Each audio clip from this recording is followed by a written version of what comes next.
Mga idol, babaeng artista, nilaan din na si Bol Bol para sa future ng Gilas. Pero bago yan mga ka-hopes, baka pwede pa subscribe kung gusto mo ang mga ganitong usapang PBA basketball update. Alam mo ba mga idol, wala pa raw sa kondisyon ng NBA Center, pero may ganyan, na agad, kaya pagkwentuhan natin. Unahin muna natin ang mas mainit na usapan. Si Bol Bol ngayon, mga idol, ay isa sa pinaka-pinag-uusapang pangalan sa Pilipinas. Dahil sa NBA caliber na dadalhin niya sa PBA Commissioner's Cup, talagang dinudumog siya ng fans. Isipin mo na lang, isang point center na may taas na 7 feet 3 inches. Sa skill set pa lang, pang ibang liga na. Kaya hindi na nakapagtataka kung pati showbiz, nakikijoin na rin sa hype. Hindi nakaligtas si Bol Bol sa artistang si Herlen Bodol, mga idol. May post si Herlena na medyo teka lang, ang netizens, akala mo simpleng picture lang, pero bakit may ganung vibe, parang may pinapahiwatig, parang may sinisignal sa 7 feet 3 inches NBA player.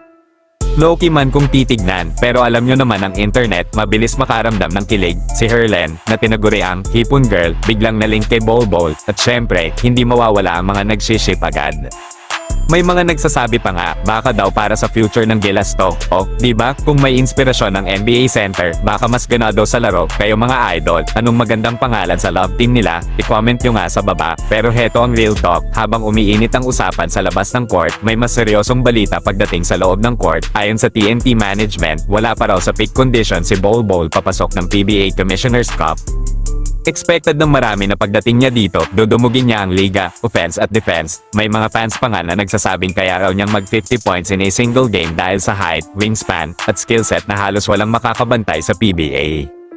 Pero ang totoo, hindi pa raw siya 100%, matagal din kasing nabakante si Bol Bol dahil sa free agency situation niya, at last season pa ang huli niyang NBA game, ibig sabihin, may adjustment period talaga. Ang tanong ngayon, kaya ba niyang maglaro ng higit 40 minutes kada game? Kaya ba niyang maging main focal point ng TNT offense laban sa physicality ng mga locals natin? Hindi biro ang PBA, iba ang banggaan dito, iba ang intensity, may panahon pa ang magandang balita, may 2 linggo pa para magpakondisyon si Bol Bol bago tuluyang sumabak, at kung may isang bagay na sigurado, hindi basta-basta ang talento niya, kapag nakuha niya ang tamang rhythm at conditioning, posibleng makita natin ang NBA version niya dito sa Pilipinas, at kapag nangyari yan, mas lalong iinit ang liga.